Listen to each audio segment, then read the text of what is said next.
for you. Yes, I reckon that's true. Hello, my name is Anne Shirley. Oh, please call me Cornelia. I heard you earlier. You were talking kind of loud. Oh, that's the reason to do that where I come from. I was beginning to realize you weren't coming for me. If you hadn't, I was going to climb that big cherry tree down the tracks and spin an accident. You're not a boy. But I can climb all the same, and I wouldn't be the least bit afraid. I'd to the blossoms, to the moonlight, and call into the castle. I guess I can't leave you here no matter how the mistake came to be. I'll take you home to Pearl and say about you. I'll carry your bags, throw some bug here on. Oh, that's all right. All my worldly goods are in it, but it isn't heavy. Now, isn't that beautiful? What? That tree over there. What does it make you think of? Yeah. I don't know. Well, a bride, of course, with a misty veil. I don't ever expect to be a bride myself. I'm so humble and no one would ever want to marry me. Except maybe a foreign missionary. Not only am I home, I'm up to bed. I like to imagine I'm nice and plump with dimples on my elbows. Am I talking too much? People always tell me I do. Too bad I didn't talk. And I don't mind talking to folks too much. I'm kind of quiet myself. Talk all you like. Oh, thank you, Mr. Cuthbert. I can already tell we're kindred spirits. Mrs. Spencer was a brook near Green Gables. That makes me almost perfectly happy. But I can never be perfectly happy because of this. Your hair? What color would you call it? It's red now, ain't it? It's red. I can imagine where my freckles and skinniness and blue eyes, but not my red hair. Have you ever imagined what it would be like to be divinely beautiful, Mr. Cuthbert? Now. No. Yeah. Do you think your sister will like me even though I'm not divinely beautiful? I don't think that'll bother her much. Something else might. Might bother her a whole lot. Come on, then, let's get home. Oh, what a lovely satin. Almost angelic. I don't know that I'll ever get used to it. Let's just hope you get an opportunity to. Oh, yes, Miss Spencer told me all about being his second dream. Marilla! Marilla! Evening, Rachel. Marilla, are you all right? I had one of my headaches yesterday, but I'm feeling much better. Why do you ask? Well, I was at my window shelling cheese this afternoon, and I noticed Matthew built miles buggy the sorrel mare. Yes. Well, I haven't seen it come back yet. You've been sitting at your window for 3 hours? We had a big pea harvest this year.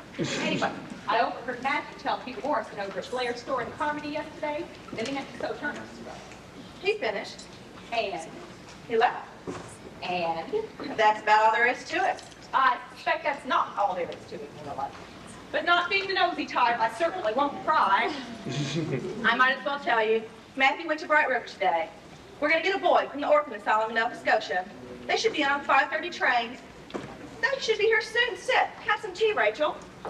I'm sick, but no tea things. I'm much too tired. Are you in earnest, Marilla? We've been thinking about it for some time. Matthew's getting along in years, and his heart troubles him a great deal. So we decided to get a boy. One that's old enough to do some chores, but young enough to be brought up properly. Well, Marilla, I'll tell you plain, I think you're doing a mighty foolish thing. Taking a strange child into your home, not knowing a single thing about it. Why, just last week I was reading in the paper about a man and his wife who took a boy out of an orphanage. He set fire to the house, on purpose. And I heard of another case, where the boy sucked all the eggs he gathered.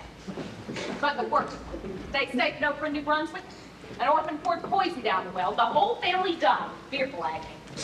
Only it was a girl in that instance. Oh, well, we aren't getting a girl. Matthew's afraid of him. I never dreamed of bringing one up. Well, now, I can't wait to tell. I wait to see how all this turns out. Look, there's Matthew and the boy pulling up now. Hard to see in this light, but it looks like the first thing you'll need to do is get him a haircut. Well, I'll just slip out the front door now so you can be alone with the new boy. And I won't breathe a word about this. I'll just let you two break loose. Oh, and Marilla, if I were you, I'd keep the lid fastened so you'll tie it well. The wine over here was so pretty. No, that's not the right word. Nor beautiful either.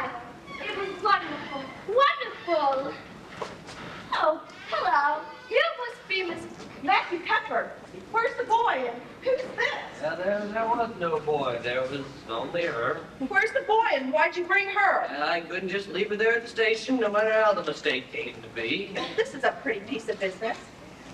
You don't want me? You don't want me because I'm not a boy? I might have expected it. Nobody ever wanted me. I might have known it was too beautiful to last. Well, there's no need to cry about it. Yes, there is. You'll cry too if you come to a place you thought was home. It wasn't because you were a boy. Well, you can stop crying now. We aren't going to turn you out overnight. What's your name? And Shirley, but please call me Cordelia. I think Cordelia is a much better name for me, don't you think? What's wrong with your real name? Well, it's so romantic. Fiddlesticks. It's a good, plain, sensible name. Very well. You must call me Anne. Please spell it with an E on the end. Well, Anne, spelled with an E. Can you tell me how this came to be? Were there no boys in the orphan asylum? Well, yes. And I read it to those boys, but Mrs. Smith thought you wanted a girl. Oh, Mr. Cuthbert, why didn't you tell me the station you didn't want me and leave me there? Well, now, If I hadn't seen the light of shining waters and the white waves of light, it wouldn't be quite too difficult to leave. What on earth is she talking about? those are the new names she gave to the berry pond and the apple tree grove. Well, I can see that her imagination works overtime. Come on, come upstairs and I'll show you where you can spend the night and we'll have supper. I won't have anything. I can't eat when I'm in the depths of despair. Can you? I've never been in the depths of despair, so I can't say. But you can imagine what it would be like. I have enough trouble with the real world. I don't have time for imagination. Now, get your bag and come on.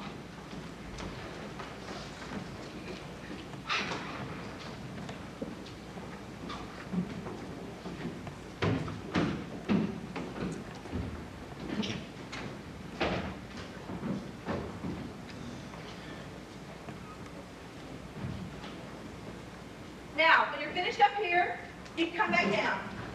If you still don't want supper, you can at least say goodnight. We're taking her back to the orphan asylum tomorrow. Now, it seems kind of a shame to take her back when she seems so set on staying here. Matthew Cuthbert, you never mess with that pipe unless there's something worrying your mind. What is it? I just think maybe we should keep her. Keep her? What good would she be to us? And we might be some good to her. I think that child has bewitched you. She's a smart little thing, real interesting too. I nearly talked my arm off on the way home from the station. She's talkative, all right. That's nothing in her favor. Anyway, you need someone to help with the chores. And now I could hire a local boy part-time, and girl could be company for you. Well, I'm not suffering for company, and I don't aim to keep her. I wish you'd go outside with that pipe.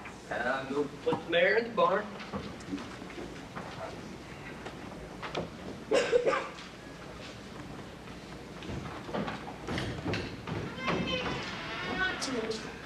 Miss Cuthbert, I love the view from the window upstairs. In the moonlight, the trees and flowers are fairly shimmering. They seem to be calling to me. Hello. Hello to us. Hello, baby. But I don't dare go out, of course. There's no use in loving things. You have to be torn from them, is there? Can you do chores? Oh, yes. I can sweep and clean and wash dishes. No, I mean, outside chores. Oh, what is that Matthew got me thinking? He's a ridiculous man. I think he's lovely. He didn't mind how much I talked, and he even seemed to enjoy it. The moment we met, I felt the kindred spirit. Well, you're both kind of strange, if that's what you mean by that.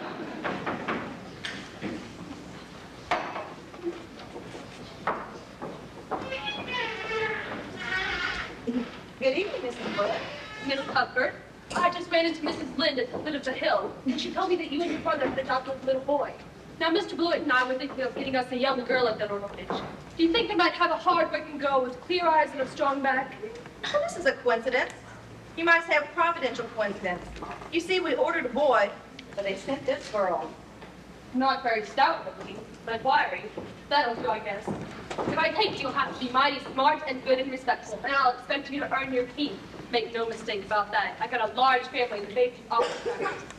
You can take care of the whole lot. Yes, I will take her off your hands, Miss Cuthbert. If you like, I can take her home right now. That might be something good. for Matthew and I to talk about. You see, we haven't absolutely decided that we're going to keep her. I'll let you know tomorrow. Well, I suppose that'll have to do. Good evening. Goodbye. Oh, Mr. Cuthbert, did you really say that perhaps you'll let me stay for the day? Perhaps, and no more. Mrs. Blewett knows certainly more than I do. Oh, I'd rather go back to the orphanage and live with her. Oh, please, please let me stay here. I'll do anything you ask of me. Well, the first thing you can do is go upstairs and get ready for bed. And don't forget to say your prayers. Oh, I don't know how. You've never been taught to say prayers? You love God, don't you? Well, he gave me red hair, so I never really cared for him that much. Yes, wait. I can see you need some strong religious training. Here, kneel down with me. We'll start right now. Now, repeat after me. Now, I lay me down to sleep. Now I lay me down to sleep. I'm just going to pray. Wouldn't we be closer to heaven standing up? I'm sorry, I'll just... I pray the Lord. You are old enough to say prayers for yourself. Now, you just thank God for his blessings and ask him humbly for what you want. Dear God, I thank you for the wet lake light and the lake of shining waters. And that's all the blessings I can think of right now. As for the things I want, oh, there's so numerous. I will only ask for the two most important. Please, please let me stay at Green Gables, and please let me be good looking when I grow up. I remain yours respectfully, Anne Sherwood. Good night. I've never brought up a child before, especially a girl. I'd probably make a terrible mess of things. But it's somebody to adopt that child to teach her something. Yes, as far as I'm concerned, Matthew, she can stay. I try to make her useful and bring her up proper. But I don't want you interfering in my methods. Seems like an old maid knows a lot more about bringing up a child than an old bachelor does. I thought you put the mare out of the barn. Yeah, I get that in my mind of that little girl so much, I almost forgot. Looks like I have two children ready to fit the one. Come on, you unhitch the buggy. I'll put up the mare. Oh, morning, Slim. Reverend Bentley, I've been meaning to tell you your sermon sounded a bit familiar Sunday. Truth be told, it's the same one I delivered the week before. My memory isn't what it used to be. Nor your sermons either. Good day, Reverend. Good day. Why, Mr. Phillips and Priscilla Andrews. Mrs. Lind.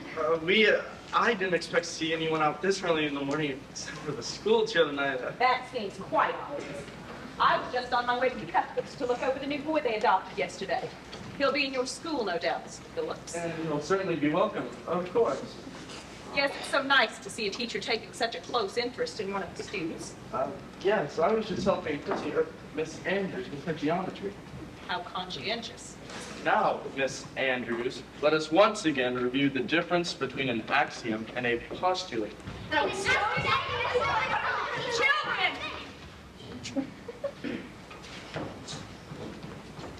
Children!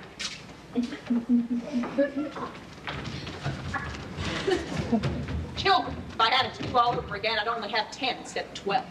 Miss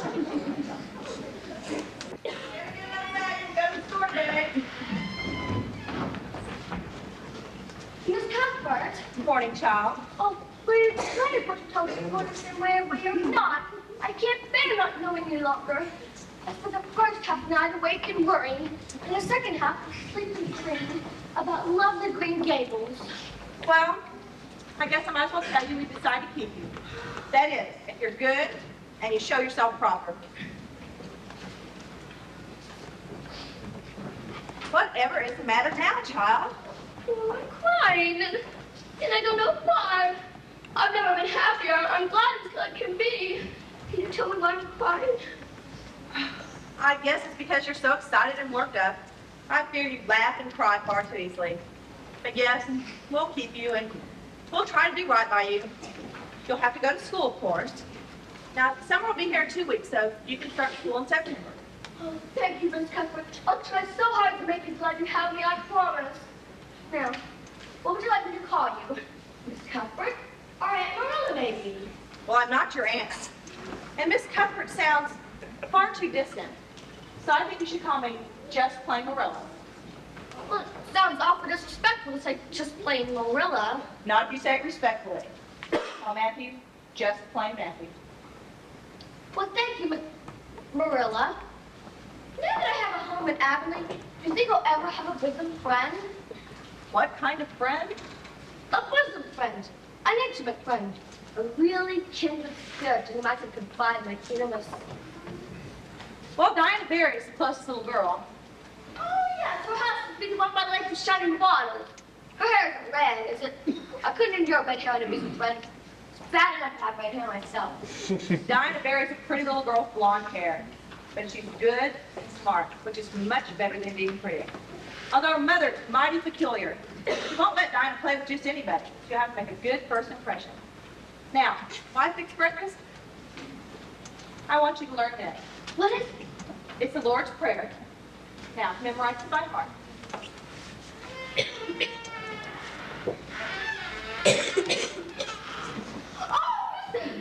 Matthew, thank you so much for keeping me. At first, I was so happy I was crying, and now I'm so happy I'm laughing. Have you ever been so happy you laugh and cry at the same time? No. Miss Mommy Marilla gave me prayer to me, and it's beautiful, like poetry. Listen to this. Our Father, who art in heaven. That's just a lot of music. I'm so glad I learned it. Well, then learn it and hold your tongue. Maybe we should go upstairs so you won't be distracted by your kindred spirit. Yes, Marilla.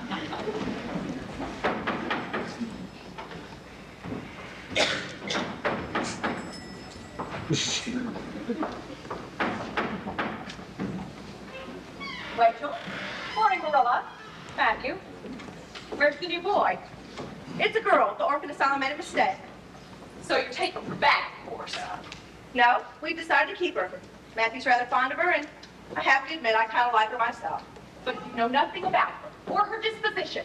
And you, with no experience raising children, why, there's no telling how a child like that will turn out. But I don't mean to discourage you, Marilla. You won't. Once my mind's made up, it stays made up. I suppose you want to see her. And come down here for a moment. The great responsibility you've taken on yourself now. You too, man. And now, we'll see. And this is Mrs. Rachel Lynn, our dearest friend. She lives on the next farm. Well, good morning, ma'am. Well, they didn't take you very close. That's for certain. She's terribly skinny and homely, Marilla. Come here, child. Soft heart. And did anybody ever see such freckles? Hair as red as carrots. Come here, I say. Oh, I hate you! I hate you! I hate you! I hate you! How dare you call me skinny and freckled and red-headed? You are a rude, impolite woman! And How would you like to touch your fat and clumsy and probably have a spark of imagination? You hurt my feelings and I'll never, ever forgive you! Anybody ever seen such a kettle? And come down here and apologize at once. Well, Marilla, I certainly don't envy you bringing up that child. Well, I know she's awfully naughty, but you shouldn't have twitted her so better looks. Oh, so now I have to be considerate of the fragile feelings of orphans, do I? Well, she's never been taught right from wrong. But she'll learn. And come down here this instant. Well, it appears she has no intentions of apologizing. You needn't expect a visit from me anytime soon. Going today, Marilla. Rachel, and Rachel, come back here. Rachel, I'll have to catch her before she spreads this episode all over Avonlea. Rachel, Rachel. And it's me, Matthew. Here by myself now. Wanna come down here and talk to me for a minute?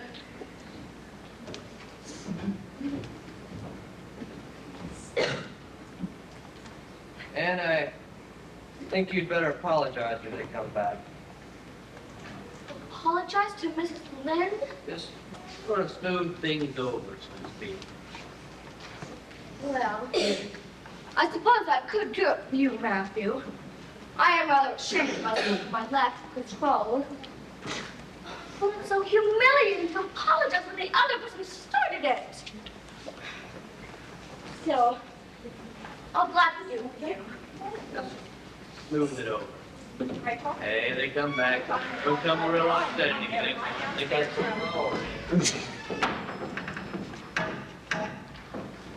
Oh, Mrs. Lynn, I am so extremely sorry. I could never express our sorrow, even after this entire week. I hate judgment towards you, and I'm disgraced to my dear friends, Vanity and Marilla, who let me stay at the table even though I'm not a boy.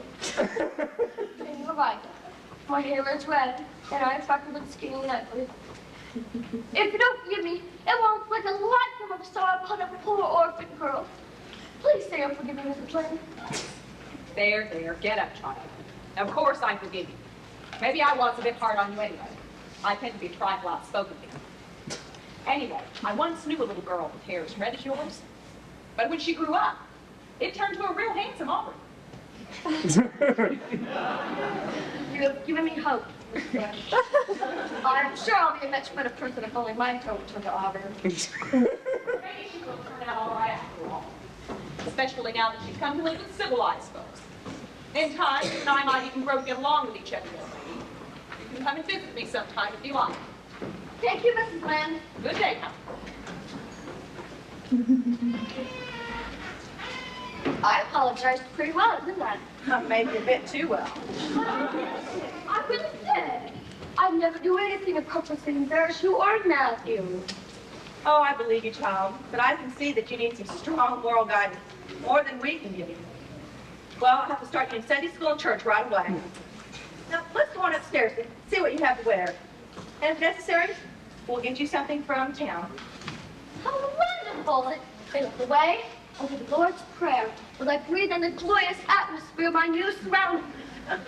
I'm looking forward to the whole trip. Well, thanks be to goodness for that.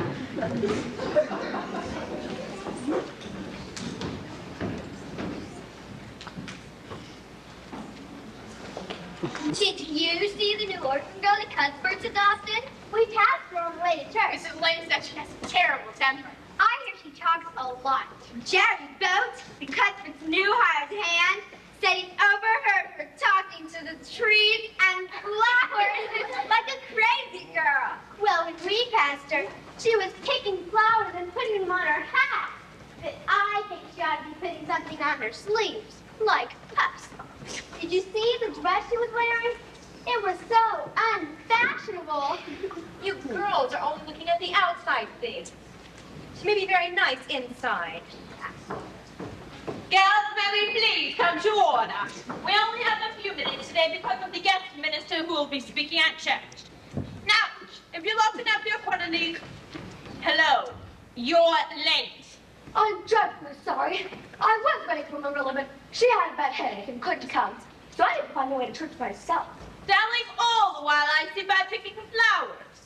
Yes, roses and buttercups, aren't they lovely? Although I know pink and yellow are coming to me. In the future, I suggest you pin your bouquets on your dress where they belong, like the other girl. Well, what's the difference where they're worn, as long as they're worn? I'm sorry, I'll just sit down. Now, as I was saying, before we're interrupted, please open up your quantities to this Sunday's question page. But do not look at the answers. Yes, Miss Rogerson. Now, I expect all of you, except for the new little orphan girl, of course, to know all of the answers. Yes, Miss Rogerson. Now, on which day God created the fish and the fowl? Yes, On the fifth day, God created the fish and the fowls. that's correct. Now, what was Cain sent after he'd slain his brother Abel? Yes, Cain was banished into the land of Nod to the east of the Garden of Eden. that's correct. Now, what punishment did God bestow on the evil serpent?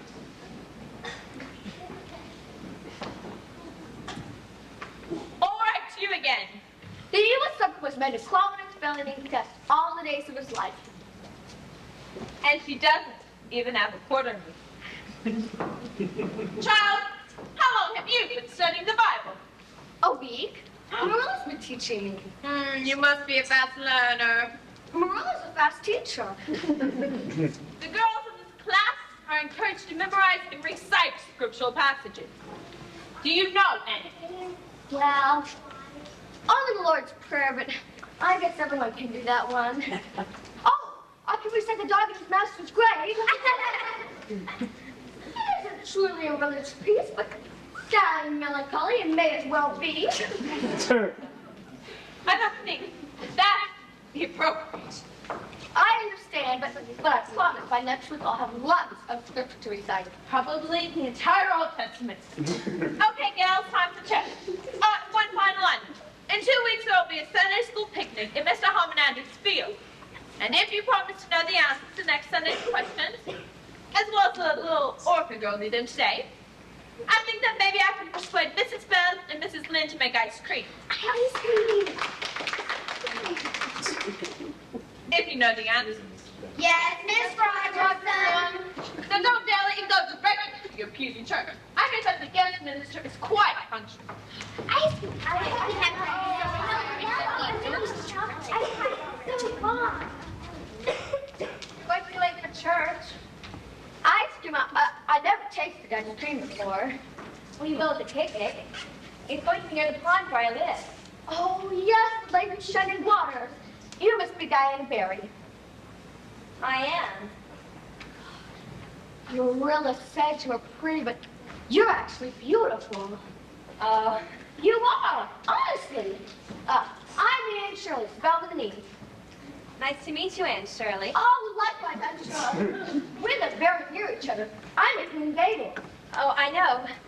It'll be nice to have someone to play with. No other girls are near me. My sister Minnie May is too little. Well, then it's settled. What's settled? We can be bosom friends. I suppose so.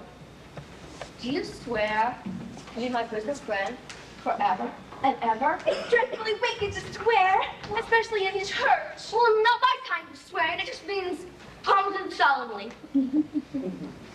I guess that's okay then. How do you do it? Well, first, we join hands. Now, I'll say the oath first. I am Charlie, who hereby swear to be faithful to my bosom friend, Diana Barry, son and wish on her. You can say it and put my name in. I, Diana Barry, do hereby swear to be faithful to my bosom friend, Anne Shirley, as long as of sun and moon and Challenger. Well, I heard that you are a strange girl, Aunt Shirley, but I think I'm gonna like you real well. Gals! Stop down and time for church! We weren't yelling as much, so we were only swearing. Hurry up, man. Your company will be here soon, and I've got to go. Tommy Marilla, I just need time I fall and put on my shoes. You would have been ready in plenty of time if you hadn't sat by the woods pile talking with Matthew half the morning, chattering a mile a minute, and him taking in every word like a perfect Minnie. But I had to tell Mama Sunday school picnic yesterday. Do I look all right? As well as you should, Thank you for allowing me to wear my Sunday dress. against my better judgment. But you have to wear your Sunday dress when you're entertaining your best friend. Oh, well, it's all perfectly elegant. Fruitcake, cookies, sherbet, and a whipped tea when Diana gets here. And I believe there's some raspberry cordial left over from church social. You can find on the second shelf of the cupboard. You can have that too. That's very fortunate. I'm here, Marilla. Just a moment, Rachel. Now, don't forget, the minute the Dinah leaves, you need to make supper for Matthew and the hired man. And keep your wits about you when you're cooking. And whatever you do, don't get suds all over the floor like you did yesterday. Now, you two have a real good time. You're too good to me. Enough of this kissing nonsense. You'll please me most if you just do what you're told. Time to go, Marilla. Hold your horses, Rachel. Now, after supper, you can get started on your patchwork. Maybe you can get it done. Bye-bye. Have a good time. I hate patchwork. It's so boring and unimaginative. course, time flies fast when I'm playing with Diana as it does when I'm doing patchwork. Is everything ready? Seems to be. Oh, the raspberry cordial. Let's see. No raspberry cordial. Oh, here it is. And some glasses.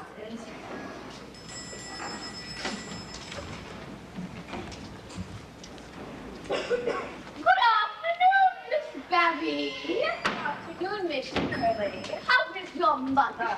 Very well. And she comfort. The same. She is accompanying Mrs. Lynn to the Ladies' Aid Society this afternoon. And Mr. Cuthbert. He is the high hand, Mr. Cook. Oh, hardly protected to the vessel this afternoon. I think Cook is very good this year. I trust yours is as well. It is very good, thank you. Don't you just love to talk elegant? Oh, yes, so elegant. Oh, and my sweet drink. Very best treat is Marilla's homemade raspberry cordial.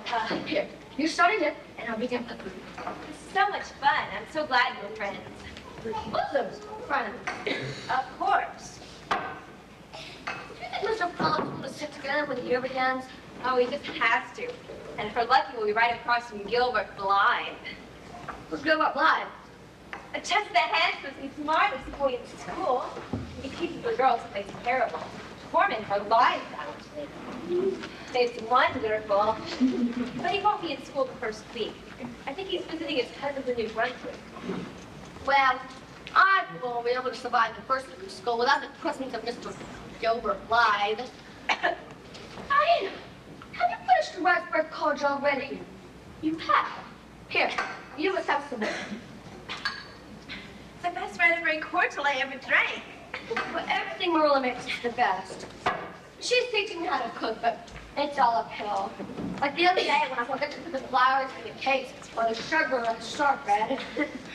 But last week, as I recorded, we had puff pudding with sauce and some sauce left over. So Marilla told me to cover it and put it in the picture. Well, I thought all about covering it in Diana. A mouse found it. Imagine a mouse. Can I have some more? Well, I put the mouse out in the yard, but forgot to tell Marilla all about it. And the next day, Mr. and Mrs. Spencer. Bob Spencer were here, and Marilla's from the pudding and sauce room. Of course, I should have done. You must have used that pudding sauce. I found in it. Right, who's that child, Marilla? Well, Diana, whatever's the matter? I don't feel very well. Well, I think I'd better go home. But we haven't earned tea yet. I'll look at this very minute. I want to go home. Oh, let me get you some fruitcake. Oh, no. Would you like to lie down? Really feel bad. I'm very dizzy. I want to go home. Oh, this is so disappointing. Come on, Anna. Steady, girl. Come on. Oh, come on, Anna. Oh, steady, girl. Come on, steady. Oh.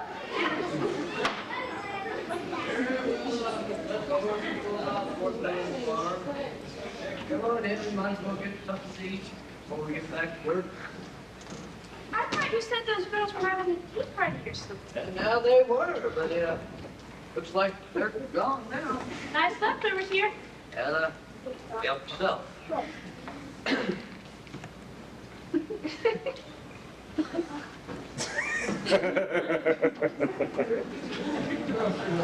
That's not like this. It's not like it. Pearl would be mighty upset if she came home to a messy kitchen. Mighty good cookies. Yeah, and fruitcakes would be good too. I think Ann fixed it herself. What does that go? Well, now, truth to tell, Jerry, I've always been a little afraid of women. Girls too, for that matter. And, well, she's different. Yeah, she's had a lot around here. Deal was off from Marilla a bit too. Of course, Marilla wouldn't admit to that. Yeah, we better be getting back to work. Let me just watch them. No, not with this, you know. What is it? Yeah, this is genuine currant wine. They only bring this out for good occasion. Wonder what they're doing it now. That's the two of this will make you drunk, right? Body drunk. Get back to work.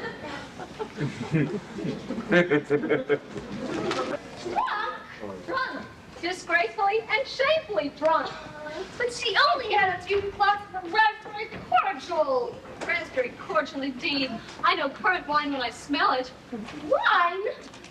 Oh no, I must run out the wrong bottle. Oh, Mrs. Barrett, can you ever forgive me? I didn't mean to intoxicate Diana. Shush up, Minnie Maid. I don't think I want Diana to play with you anymore. Oh, please, Miss Barry, this will surely come my life with a dark cloud of woes. I think I'm gonna be sick. Oh, come on. Minnie Maid, help me get your sister to a better...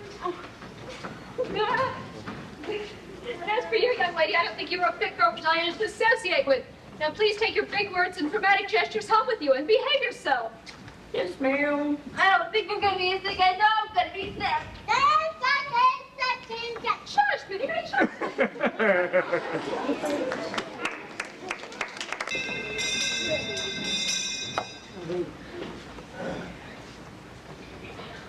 Charlie Slum, stop it. Get away from me, Jimmy Glover. Why can't you boys act nice around those girls like Moody McPherson does? Moody Spurgeon McPherson is a nice boy, but he's gonna be a minister. Isn't that right, Moody? That is my calling and my intention. So I have to set a good example early on. Well, I'm going into politics and get elected to parliament, so I have to be nice. Cut it out. Nobody's going to be anything if we're late coming in from recess. Mr. Phillips said to have to be seated by the second bell or we'll be tardy. Has anyone seen Diana? She always makes me recess. I saw her under the big maple tree. I think she was writing something. Oh, and look at those boys scampering down from those spruces. Gilbert Blood from the highest of all. Isn't he irresistible, Anne? Well, he's handsome enough, but he shows off too much. Well, half the girls are dead gone on him. How about you are, too? He's much too bold. And he ties those braids together. And anyway, on the first day back to school, he winked at me.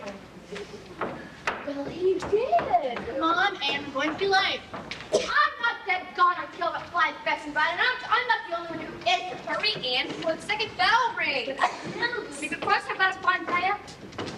Diana, where have you been? I've been looking everywhere for you.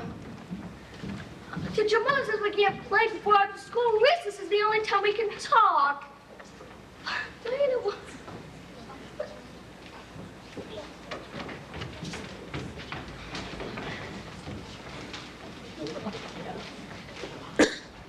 Here I am. Mother says I'm not going to talk to you before, after, or in recess. Hope you're not cross with me as I love you as much as ever. I made you a bookmarker out of tissue paper. When you look at it, think of me, your bosom friend, Diana Barry. Here's Diana. Of course, I am not cross with you.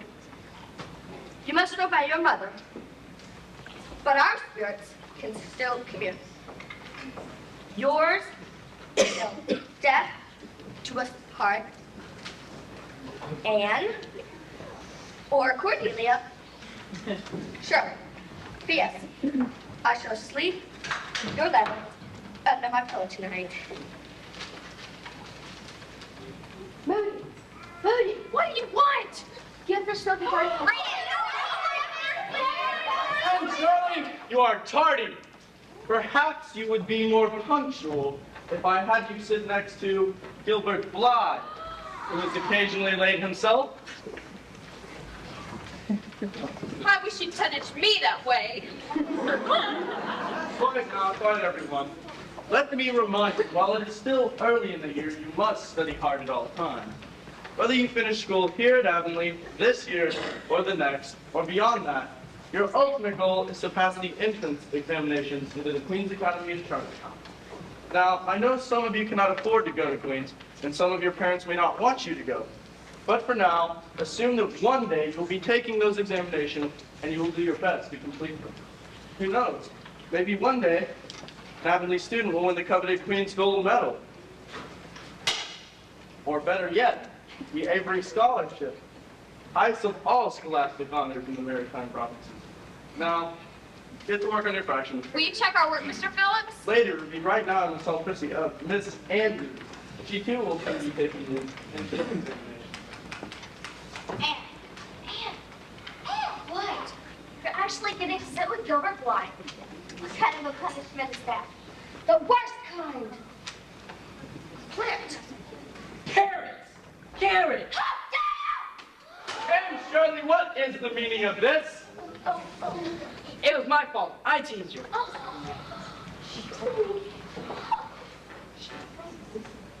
Anne Shirley must learn to control her temper. Don't take it out on her, Mr. Phillips. Now, you'll sit in a corner next to the wastebasket and hold this above your head for all to see.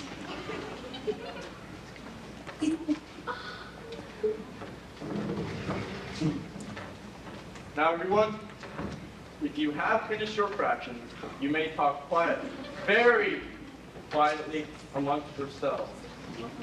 Poor Anne. I can't bear to watch her humiliation. Her face is so white, her freckles stand out like doors. I hope she didn't break Gilbert's back. I'm serious. I agree. Gilbert's the smartest student in school. Yeah. Anne looks so sad out there. Well, it was her fault. She's too sensitive about her hair. Diana has blonde hair and Gilbert calls her canary all the time. Well, there's a big difference between a canary and a carrot. I think you take her part, Charlie Sloan. Everybody knows the dead gone on empty.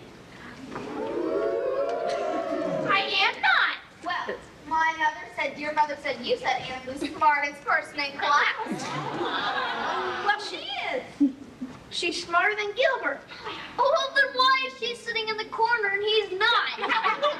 Well, maybe Anne is somewhat smart, but being good looking is better than being intelligent. I think Jeffy Pie's dead gone on you, Charlie Sloan. I'd rather be dead. All right, everyone, it's now time for the dismissal bell. When it rains, march out orderly. Do not rush.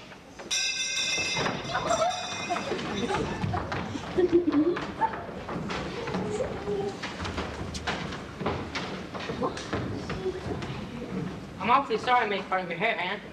Honestly, please don't be mad at me for keeps. Here's a candy heart that I brought all the way back from New Brunswick.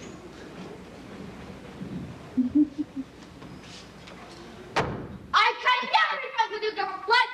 Never.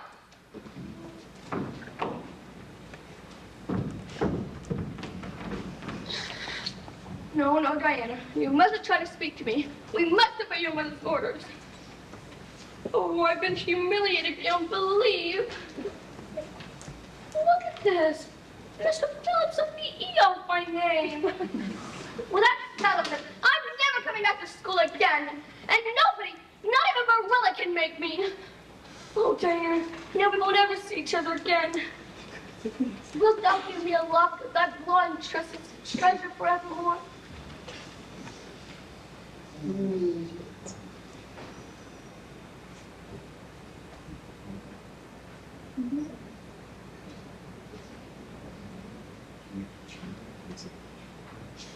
In years to come, thy memory will shine like a star over my lonely life.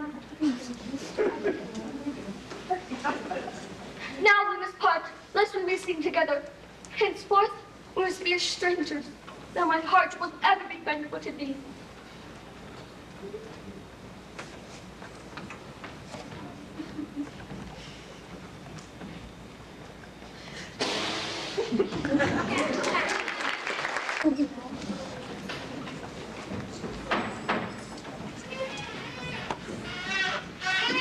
What, Matthew? Is Marilla ready yet? Engine Diane. She's coming down in a minute. The little thing's sick. If she is, probably over that business about quitting school. But I'm glad you took my advice to make her go back. Anyway, she's not missing much. That Phillips, you know, is a terrible teacher. His uncle wasn't a trustee, he wouldn't even have the job. Let's just hope he leaves when Priscilla Andrews goes to school, if she can pass the entrance exams. Do you think Anna will ever want to go back to school? Oh, of course. And the less fuss made about it now, the quicker she'll go. Yeah, when she does, I'd like for her to have a new dress to wear, like the other girls have. Well, for once, I agree with you, Matthew Cuthbert. Maybe you could figure something out in Blair's and Carmen, figure out something real pretty. I'll give it to her as a Christmas present. Certainly. If I can't find one I like, I'll make one myself. Yeah, the fluffy thing, Phyllis. Like the other girls wear. Of course. It'll be the latest fashion. Sorry to hold you up, Rachel. And come on down and say goodbye. Mrs. Lynn's here. We've got to be going. Really should come with us, Matthew. Half the town's going. It might be your last chance to see the premier of Canada in person. Matthew's not real big on political rallies. Maybe he's afraid I'll embarrass him. And I asked the premier why he won't give women the vote. Bye, Marilla. Mrs. Lynn, have a nice trip to Charlottetown. Lawful heart, child, what are you doing in that old granny cab? She doesn't have headlights, does she? No. She's okay. Well, that's a little. Come here, child, and let me see if the hair's turning to auburn yet. No, it's still red.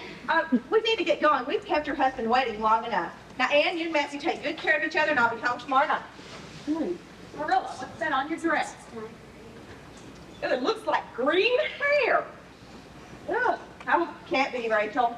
No such thing as green hair.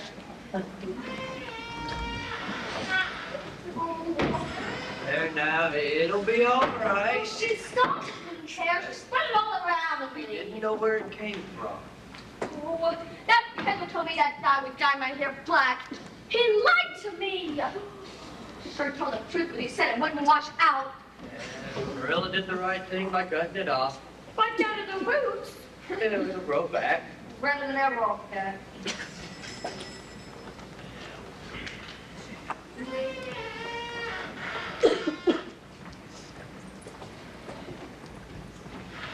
Mr. Cuthbert, I'm Miss Susan Stacy.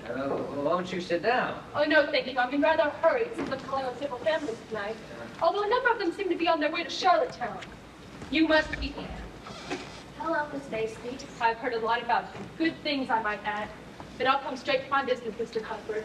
It is possible that the teaching position at Avenue may become available next year. Mr. Phillips speaking? It's not definite, but I've been encouraged to apply. I'm from Montauk, a Queen's graduate. I was second runner-up for the Queen's Medal, and mine has been given the Avery Scholarship. Had Queen's been given them before I applied. Oh, I don't say this to boast, but I state my qualifications. Now you sound qualified to me. Why don't you start right now? Well, thank you for your words of confidence. I like Avenue and would like to teach here. But I want to teach students who have goals and ambitions beyond Avenue.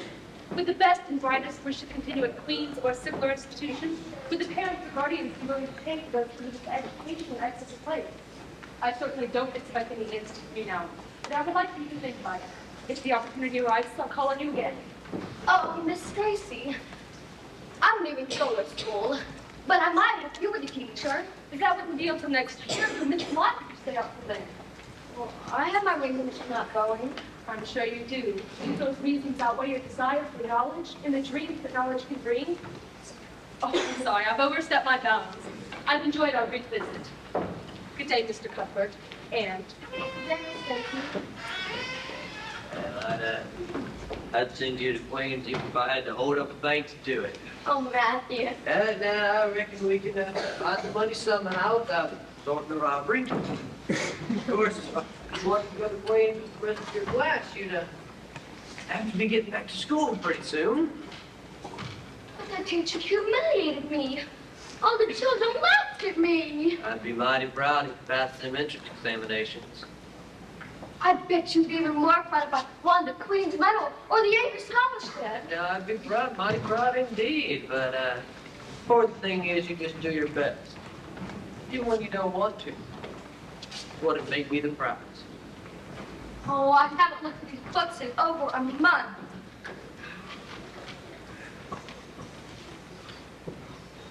Oh, I hate geometry. I hate Mr. Phillips, and I hate school, and I'm not going back.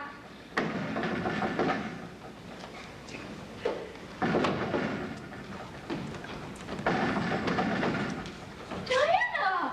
Is the mother going to play together again? Mother and father went to Charlottetown yesterday. They're staying with my Aunt Josephine till tomorrow. Diana, I'm overjoyed to see you, but you shouldn't disobey your mother while she's gone. It's Minnie May. She's awful sick. Met her into the French school staying with us, and she said that Minnie May has pneumonia in the croup, but she doesn't know what to do, and I don't either. I've never taken care of a young one before. Oh, I have lots of times. I would tell the parents me to go rip, spill, real thick spell. Hey, you go with Diana. I'll go fetch the doctor now. I think it was a charlatan like everybody else. Well, Matt, you'll find somebody. And let me get to bed with Kathy in case you don't have any at home. Hurry, Ann. She's coughing something awful. We might see baby's dying. Oh, no, hurry, Diana. Hurry. Harry, out there? Yeah? Harry, come make up a song. I can't run it. Look at the doctor. From here, the bedroom's too cold. You better brace for her. Diana, get me a spoon for the anchor cat. Mary Jo, I need some more wood for the stove. I'll do the best I can.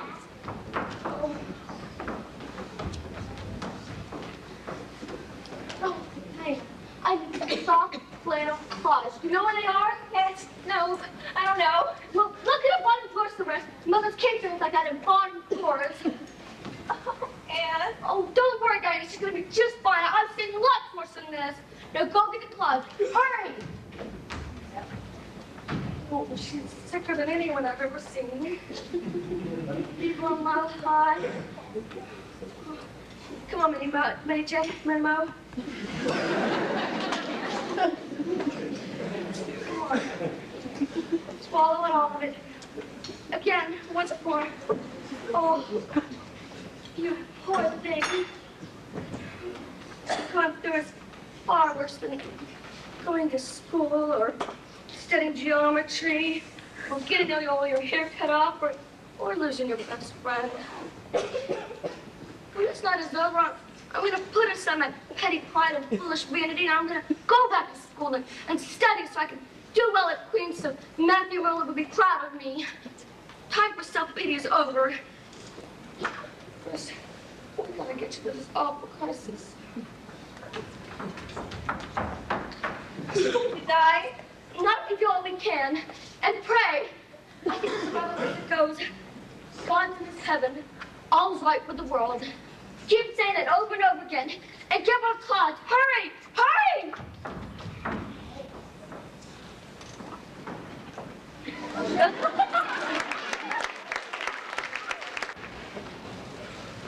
Matthew, they're here. Hey, I'm going. I got a 10. You'll see soon enough. Now let's go to this. Merry Christmas. Merry Christmas. That was mighty fine singing, everyone. You deserve a reward. We've had too many words already. The one, perfect, the other, Hey, Dan. Still getting ready. Cassie was perfect tonight. She's the star of the program. She's one of the stars. Ruby's was fun. Tip. And so is Gilbert. I understand Diana's going to sing a solo, and it's real good. I'm nearly as good a singer as Anne's speaker. When she recites, curfew shall not ring tonight. It sends chills up and down my spine. Well, she was practicing all over the house today. She hardly had time to open any of her presents. Minnie May, did you bring Anne's gift? I left it out in the play. Well, go get it. We're very grateful to Anne. We have first thanks to Minnie May being here. Sit up, and say your lunch. Well, Anne was mighty gracious to you, too, when you rushed right over here to ask her forgiveness about that other matter. She probably flew out of here when you said she could play with Diana again. And they were sitting together the very next day. When Anne came back to school, her hair made her look like a perfect scarecrow. Well, their hair should be back after been a scarecrow. Merry Christmas, everyone! Merry Christmas, Anne! And your dress is beautiful. Oh, Matthew gave it to me. It's a perfect Christmas present.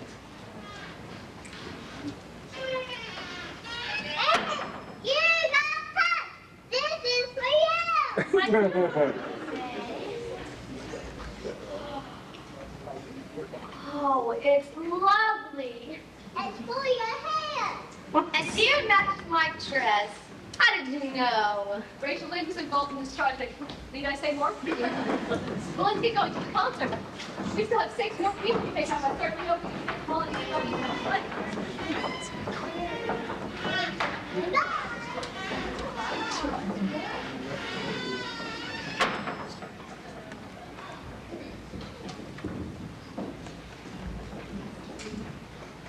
Would you like to run my rig in? No, thank you. I'll be right in bed. Well, since Diana and Ann are going to stay together tonight at your house, we'll take our own babies. Then I'll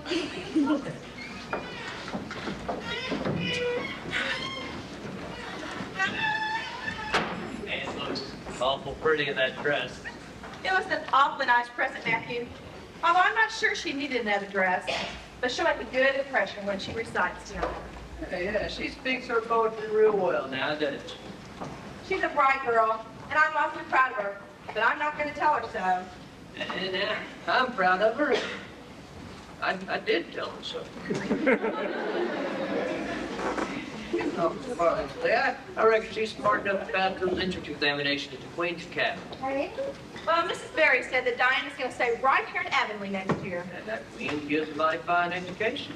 for a mighty fine price. And I reckon we could afford it somehow. But I just miss her something terrible. She went away. But you've got to do what's right by her.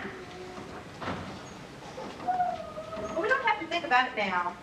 And the time will come soon enough. Might as well keep in mind. Oh, look. They're at the Andrews. Yeah, guess we best get going then. Now I know why you've been sitting here gabbing all evening. You didn't want to join in the singing. Well, now, right. I've never seen a man so shy before.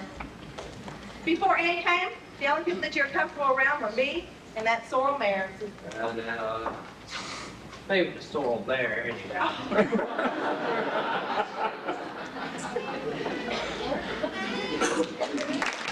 It was a perfectly brilliant evening. Everything went off so well. Your solo was elegant. I was so proud when the encore would be back on. Well, your reputation simply brought the house down. Gilbert Blythe was it too. He looked at you the entire time he was reciting. Well, I didn't notice. It wasn't so you can stay up as long as you like. Curfew shall not ring tonight! I know, let's go into the bedroom and read. It's always special since we get this spare room. I know, let's race and see who can get there first. And then we'll put on our night gowns and be fine for the night. Oh, that's fun. Okay, on your mark, Set, go!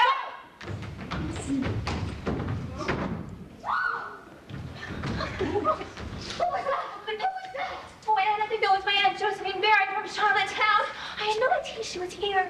She's old and rich and prim and proper. I'm sure she'll scold us dreadfully. There you are. The worst behaved girl I ever saw. Your parents ought to be ashamed for the way they brought you up. But Miss Barry, who are you? And another thing, I'll not pay for your music lessons as I promised your father. But Miss Barry, who are you? And another thing, I shall not stay the 2 weeks as planned. I shall return to Charlottetown tomorrow, taking with me any monetary considerations I have in this family. But Miss Barry, who are you? And another thing, I wouldn't... Who are you? Aunt Shirley, I live at Green Gables. This was all my fault, Miss Barry. Jumping on your bed like that. Diana is a very ladylike girl. You mustn't blame her. Oh, I mustn't, eh? It was only in fun. Please forgive us. At least forgive Diana and let her have her music. You must be cross with anyone. Be cross with me. In my early days as an orphan, many people have fostered me. So I can do it much better than Diana. Emily, what do you say? That's all. We had no idea you were even there. You don't know what it's like to be awakened from a sound sleep after a long journey with two big girls bouncing up and down on you. But I can imagine, just as I'm sure you can imagine, how a poor orphan girl who never had the privilege of sleeping in a spare room would be so excited as to jump into bed. Well, I suppose your claim to sympathy is as good as mine. You seem an interesting girl. And you, Miss Barry, might even be kindred spirit, even if you don't look like one. Maybe you can come over this week and tell me a bit about yourself. You're not leaving in the morning, Aunt Josephine? No, I'll stay the 2 weeks as planned. I want to be here for your first music lesson, so I'll know you're getting my money's worth. Maybe this Andrew will come over and visit me occasionally. Well, of course I will, Miss Barry. Good night, Aunt Josephine. Oh, Thank you, Anne. I'll be eternally grateful. well, it was my fault. Mrs. Lynn says I'm too impulsive. When something just flashes into your mind, it's so exciting, you just have to do it. If you stop and think it over, you spoil it all. Girls are still up.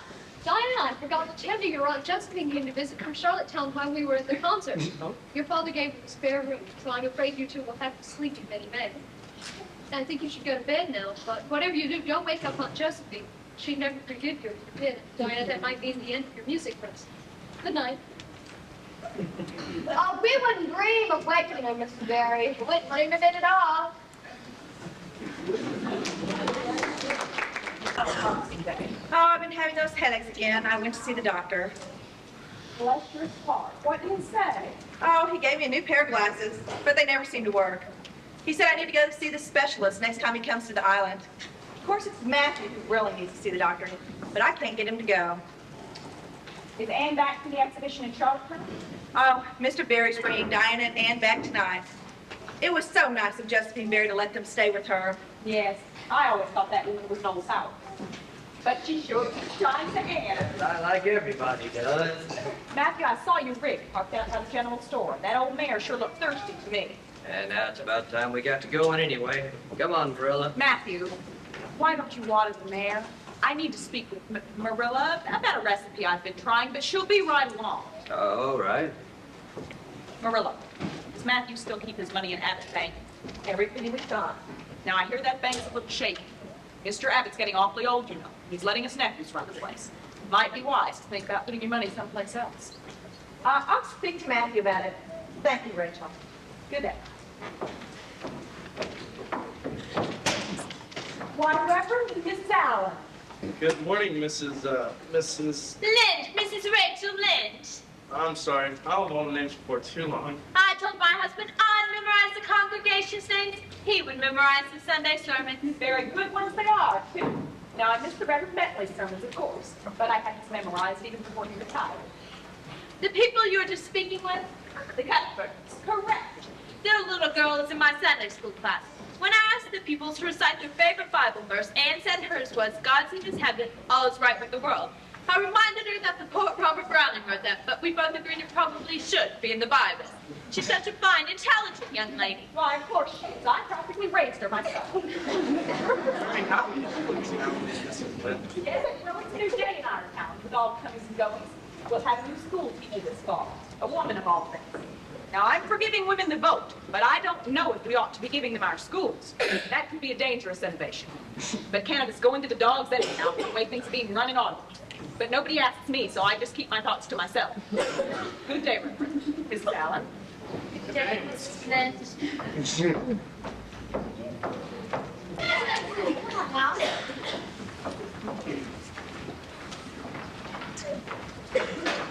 There, that's convenient to the school again. I was so as why. Although it was a sad day when Mr. Phelps announced he was leaving, but not too sad. We all cried. Convincingly, I thought. You know, this government has been so divine. I can only think of one other thing we haven't done that would make it absolutely perfect. And what is that Carrie's glow? A small, friendly game of I dare you. Oh, yes. Oh, well, maybe I could dare we finish our tea, and then we can go outside and do them. Ruby Gillis, I dare you to climb that big willow tree outside the front door. But it's little green caterpillars. I know, that's why I dared you. All right, I will.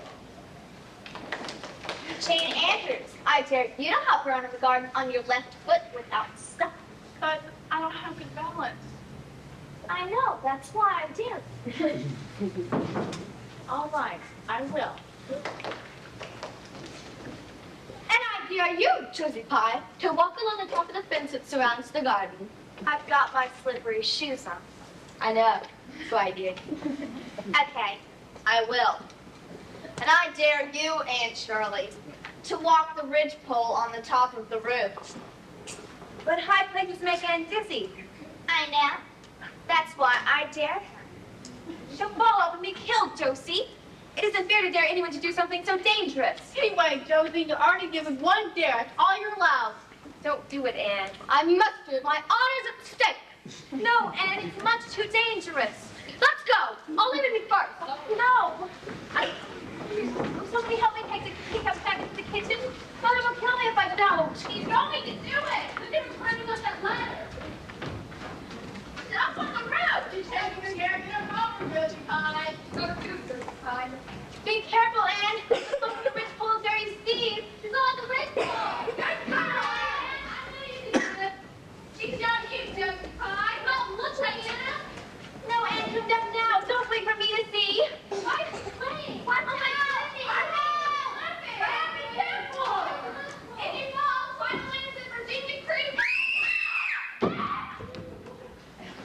see why I have to be here when she comes. It's customary for the whole family to be on hand when the company arrives.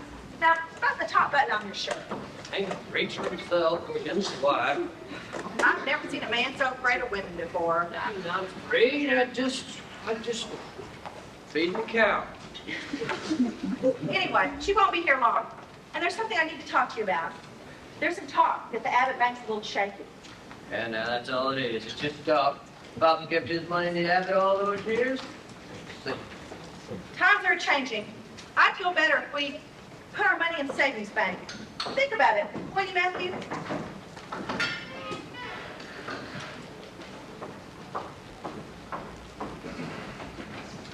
Mrs. Allen. Hello. And how are the customers today? We're doing as well as could be expected. And Mrs. Allen's here. Come, have a seat. How is she managing these days? Oh, as well as could be expected under the circumstances. It sure perked her up when she knew you were coming. She baked the layer cake special. How thoughtful. And I know she'll want to show you her flower plot when she comes in. It's out in the garden. I want you to know it is a fine girl you both are raising. Did she tell you we both have the same favorite poet? Probably. Her and her poetry. It seems that's all the girl ever read when she was a child.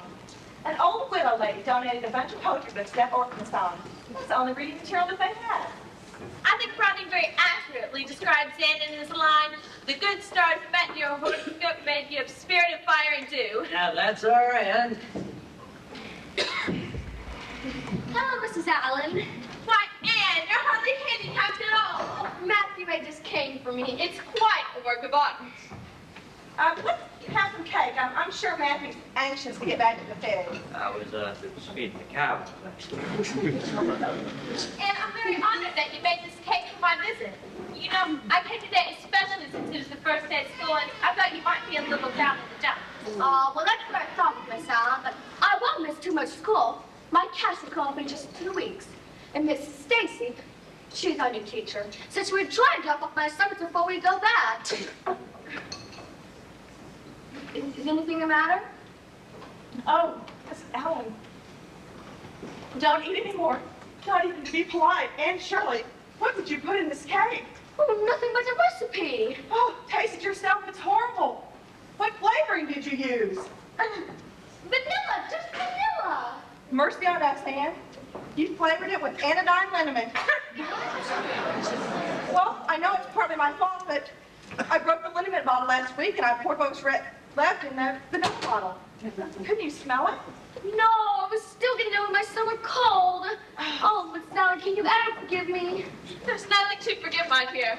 I appreciate your thoughtfulness just as much as if the cake had turned out okay. Now you mustn't feel bad. Well, I do make a lot of mistakes, but there's one encouraging thing. I never make the same mistake twice. Well, there's no comfort in that. You keep making new ones. But don't you see, Verona? There must be a limit to the amount of mistakes a person can make. And when I reach it, I'll be doing mistakes forever. I'm going to take this cake out to the pigs. And I'm very eager to see your flower plot. Why don't you show it to me?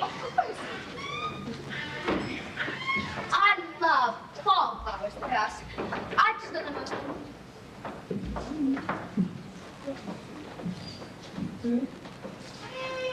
Gilbert Blythe. Hello, Miss Allen. Love that word. And I'll go on ahead. You can catch up with me later. What are you doing here? Miss Stacy let me bring her books and assignments to you. Why did you want to do that? Maybe it's because I don't want you to have any excuses when I beat the score higher than you on the Queen's Entrance examination. Perhaps you'll be the one looking for an excuse. Well, Steve, well, goodbye. Gilbert, Yes. thank you. Again. Again? I remember the incident on the river last summer. Oh, and you and the other girls were acting out the Tennyson poem in your flatbook skirts. Well, I couldn't just let you down that way. I'm just glad to have some on. So am I. And has it ever occurred to you that we aren't possibly be friends? Well, it has, somewhat. I'm awfully sorry to make fun of your hair. Besides, that was so long ago. I think your hair is awfully pretty now, honestly. Carrots. You called me Carrot. I can never be friends with you, Gilbert Blythe. Never. Well, I'll never ask you to be friends with me again, Anne Shirley. Oh. Why did you really bring those things over? Is it really so I wouldn't have an excuse for the Queen's exam? Well, probably so. Well, I'll beat you, Gilbert Blythe, and we'll have Queen's will study day and night to keep you from winning that medal. Oh. And your son's going so lovely. What bright yellows and brown? Oh, Miss Allen, I forgot. Come, Miss Allen, it just takes me a while with this cane. Anna, here it is Tuesday evening, and I'm writing you as I promised. I'm here at Aunt Josephine. It was so kind of her to let me stay here while I take the Queen's examination. We begin first thing in the morning. Everybody was frightfully nervous today, and the moods vary to the individual. My hands are cold sides. Feel my hands, Josie. Oh, I think I'm gonna fail algebra. I really think I am. Charlie, you have to be more positive. I will fail algebra. I've been studying with Anne. She knows everything. I'm sure she'll do well. Well, even if she does pass, I don't think she can handle the grind of studying to be a teacher. Anyway, everybody knows Gilbert would do better on the exams than Anne. Jenny grew up and been Ned right the whole dollar that Anne will score higher in the test than Gilbert. The Bible says we shouldn't bet. Where does it say that? 6 times? Rudy Spurgeon, what are you doing? Saying my multiplication table. 12 times 9 has been saying them for 3 hours. It steadies my nerves and makes me feel calm. Now don't interrupt! 12 times 10 is 120. 12 times 11 is...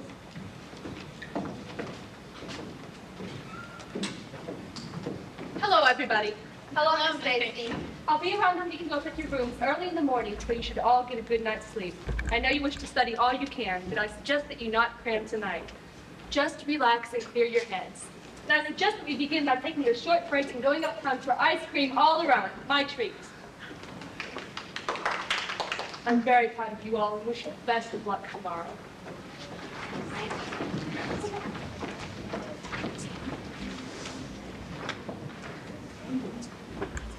Oh, Diana, if the geometry examination were over. But as the sun would say, the sun will go on rising and setting whether I fail in geometry or not. I think I'd rather it didn't go on if I failed. I wish so much that you were here with me. Yours devotedly, Anne.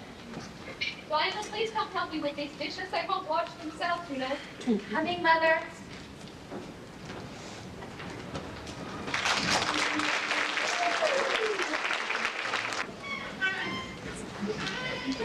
Matthew, Marilla, I'm home! Oh, how lucky I am. I love you, Green Gables. Love you to pieces. And you too, Matthew. And how did you make out? Well, I don't know if I passed or not. I have this creepy crawly feeling I didn't. But I'd rather not pass it off. I didn't come out ahead of guilt of serving somebody. Oh, Marilla. It seems like I've been gone much longer than 3 days. It's more like 3 years. Oh, look at you. You've grown so tall, so stylish. Oh, gosh. I just can't believe it. You're even quieter now. Oh, you look like... Oh, you've changed. I wish you'd stay the way that you used to be. You've just changed. Not really. I just branched out a bit. No matter how far I go, how much I change outwardly, I will always be a little Anne who loves you and Matthew and Green Gables more and better every day. Oh, you've got me all mushy and silly acting now. Oh, get on your regular clothes and help me with the chickens. Nothing better. Anne, are you back yet? Diana? Diana! Oh, I'm sorry I did not. I know it's impolite, but this is urgent. Look, you passed. What? Father brought the paper home from Bright River not minutes ago. He got it right off the train. Here's a pass list. You and Gilbert tied for first. And everyone from Avonlea passed, so Stacey will be so delighted. Moody Spurgeon got a condition on history, and Josie Pye barely scraped pie. but everyone has your names at the top of the list.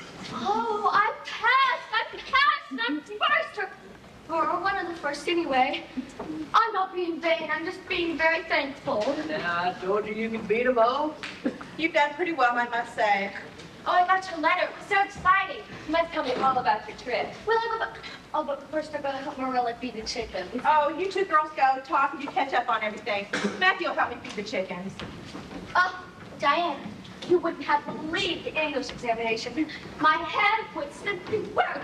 But after a while, I was fine. And now I guess you didn't do too bad with her after all. Oh, well now. And he's sticking my orange didn't seem to hurt too much either. She's a smart thing and pretty loving too. She is that. And I tell you, there's never a luckier mistake than that which Miss Spencer made sending her here to us. Yeah, that was a mistake. Now, I think it was Providence. I think the good Lord saw that we needed her, sent her down to us. Are you going to sit here gagging all day or are you going to help me feed those chickens? I was actually feeding the cow. What on earth are you doing with those cows? You're always feeding those cows. They're hungry.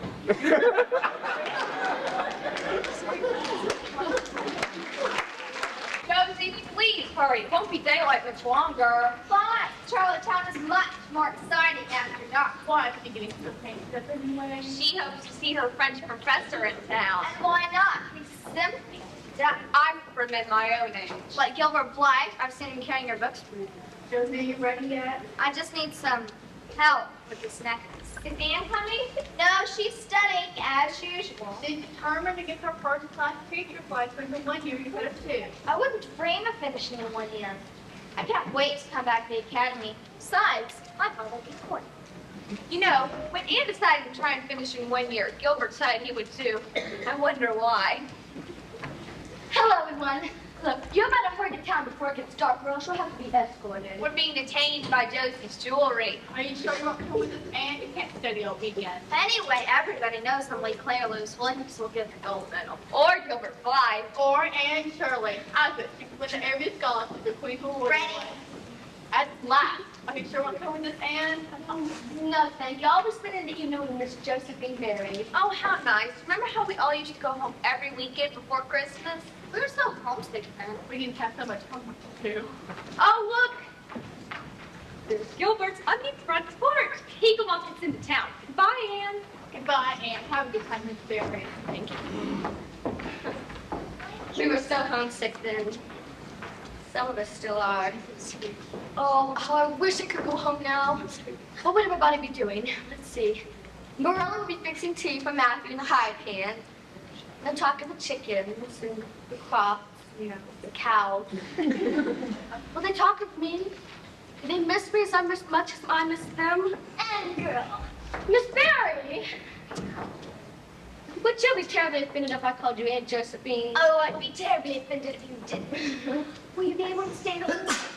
Thank you, but final exams are right around the corner, and I must study so I can do well and get my teacher's license. Well, at least we can make the most of one day. I had my cook bake a fancy wild turkey with all the trimmings. How does that sound? Simply wonderful. Well, come on now, the driver's waiting. Oh, by the way, Anne, was that the Blythe boy I saw on the porch? Well, I suppose so. Oh, what a nice young man. A good catch for you, I think. Well, I don't know about that. Oh, but I do. He's attractive, seems studious, ambitious, and he contains an even more important feature.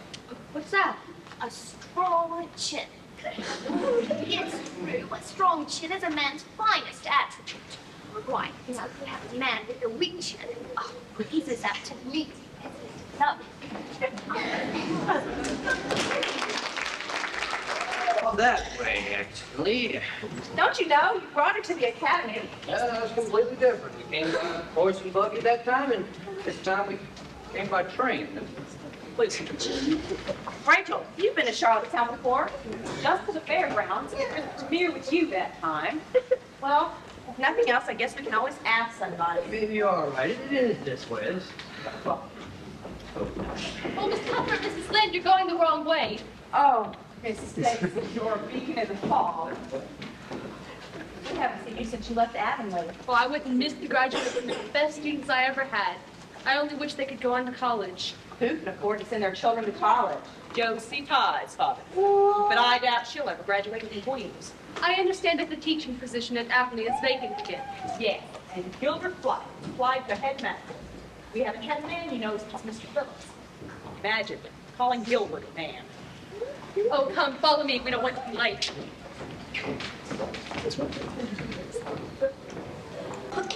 Thank you again for your kind attentions. As I mentioned at the official graduation ceremony, it's our custom to gather here briefly prior to the reception so that we may present what is traditionally our highest honor, the Queen's Academy Gold Medal.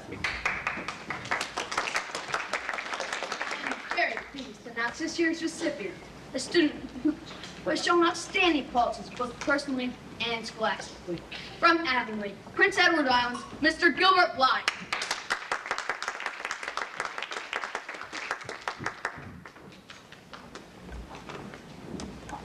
Normally, this would conclude our presentations, but this year we are very honored to have another equally prestigious award. As many of you know, like Mr. Neville Avery of New Brunswick left a small portion of his fortune to endowed scholarships among the various high schools and academies in maritime provinces, according to their respective statements. Because of our unusually high academic achievements, Queen's Academy has been awarded one such scholarship. It carries with it 4 years of fully paid expenses at Redmond College, leading to the Bachelor of Arts degree. I am very honored to announce this year's recipient, a student who could not be more deserving, more delightful, I might add. Again from Avonlea, Prince Edward Island, Miss Anne Shirley.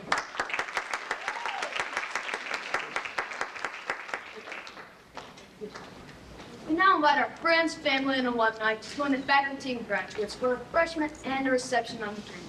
This now concludes the official ceremonies.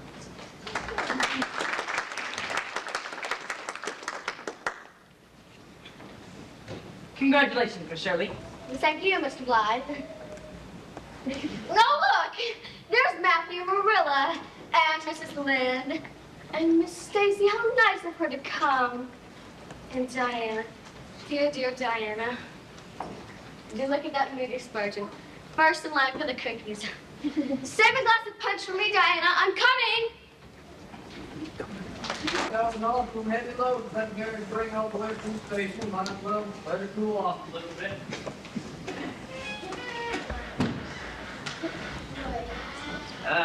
Here we are, on the last. It's only been gone for 2 days. I guess that's about as long as I've ever been away from you. Well, the hired man really did a good job. I'm glad we took him on.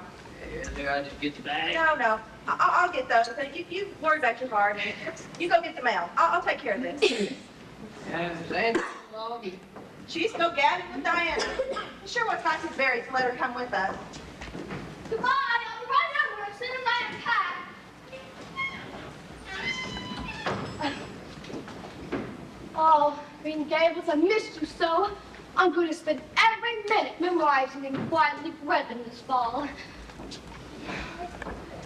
Oh, Marilla, let's get the luggage. No, you rest today. You deserve it. You've earned it.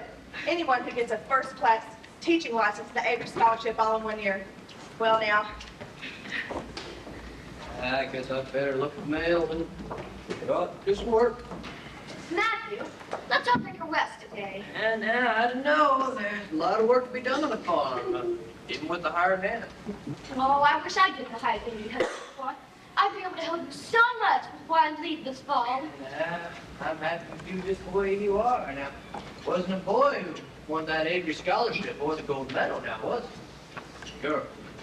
Like you're really proud. Oh, Marilla, at least let me the last for luggage. Marilla, the headaches again. Oh, they come and go. I'm going to have to go see that specialist when he comes into town. Oh, goodness. Well, what in the earth did you put in those bags? Well, I brought home all my books this time. Some students sell them or give them away to friends, but I wouldn't talk a single solitary one. Well, now.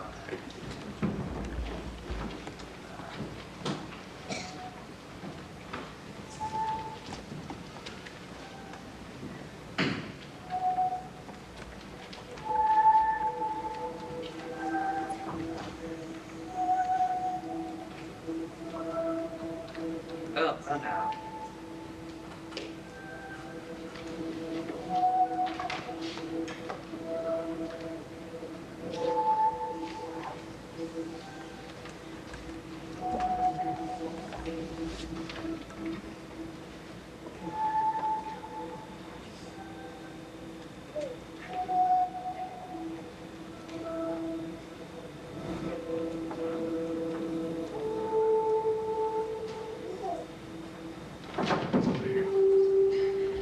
And then all the girls got jokes for Marilla. Oh, Matthew. Matthew, what's wrong? Everything failed. Everything's it's all gone. Everything's listen to you and put it all Oh, it doesn't saving matter. your baby. It doesn't matter. Everything's gone. It doesn't matter. It doesn't matter. Oh, you're sick. You need to go lie down. Oh, Change it to saving. we don't. It'll be fine. Here. Is it your heart? Oh, here. Let me get you upstairs. And you go get Mark. Oh, you tell him Matthew's sick and tell him to hurry. Anyone else want? Mark, you go quick. It's Matthew. Ann, is that you? That's Marilla. You're gonna be late for church. Where have you been? Well, I left before you got up. I went to the cemetery and planted a white Scotch rose bush at the foot of Matthew's grave. He thought those ones the best. Oh, Marilla, what are we going to do without him? It'll be okay, Joe. We'll just get by, just you and me someday. Oh, I hope you know that I love you as much as Matthew loved you. I love you as if you were my own flesh and blood. But it's hard for me to say things from the heart. You've been my comfort, my joy ever since you came.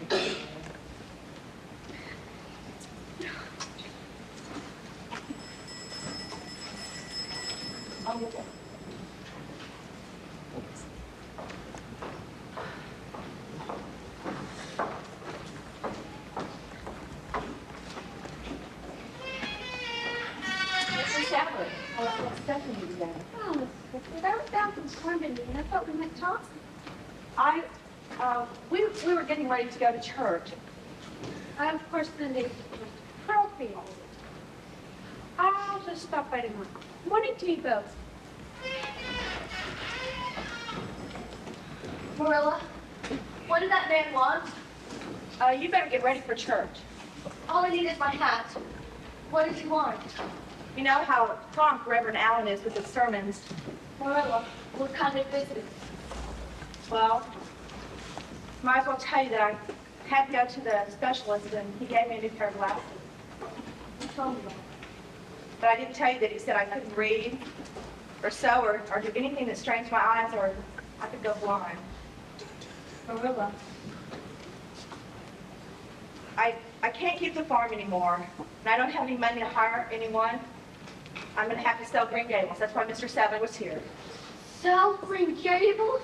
There's nothing else I can do. Rachel Lynn says I can stay with her, and I'm so glad you're taking care of with the scholarship. I'm just sorry that you won't have any place to go on your vacations, no home to go to. Oh, just forgive me. But you can't sell Green Gables. But I can't stay here alone. But you won't be alone. I'll be here with you. No, you'll be at Redmond College. I'm not going to Redmond. Not going. I've decided not to accept a scholarship. But you can't. But I have. I'll find a teaching position somewhere, and with my salary, we can pay a hired hand. But where will you teach? Gilbert Blythe already has a teaching position here in Abilene. I think it's almost be too far for me to go. Well, then I'll be the hired hand myself. I'll cook and clean and make the house real cozy, just you and I. No, I can't let you give up that scholarship. But I can't let you give up Green Gables. But Anne, all your hopes, your ambitions. They haven't changed. There'll be time for that all later on. We've just got a little bend in the road, and we have to bend with it. You're a blessed child. Well, if that's Mr. Sadler, I'll just tell him.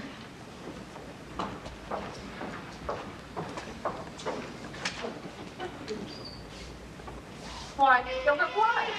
Morning, Miss Cuthbert. Maybe you could get Ann to hurry on to church.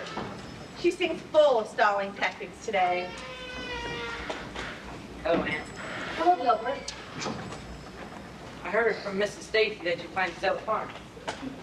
Well, it's happening in the newspaper when it happened to Mrs. Rachel Lynn. Anyway, Marilla was going to sell it. Not anymore. Now that you're going to stay here, you give up the scholarship. How did you know? I know you, in your local Green Gables. But how will you manage? You don't have a job, do you? Well, I'll find something. How about the teaching job here in Avenue? The job is yours. I hear the Board of Trustees has already approved your I application. withdrew my application. Well, I found a teaching job at White Sands. I recommended you for the position here. All they said you had to do is apply. thank you. Thank you, Gilbert. I hope after all this we can be friends and you can forgive my own faults. Oh, I forgave you long ago. I was just stubborn to admit it. May I walk you to church? I think the service has already started. Well, I certainly get my hat. I'll meet you there. Too bad Mr. Bill's won't be there. Our old school teacher? Why him? He might make us sit together for being late. Well, why? He is better and sit together anyway. I have an idea. Why don't I reintroduce myself and we can start all over again. My name's Gilbert Black. And I'm going to meet you. I'll be waiting at church. And my name is Anne Shirley. Oh, please call me Cornelia. I think Cornelia is a much better name to be, don't you think? My name is Anne. Anne of Green Gables. And at this moment, God is in his heaven. And all's right for the world.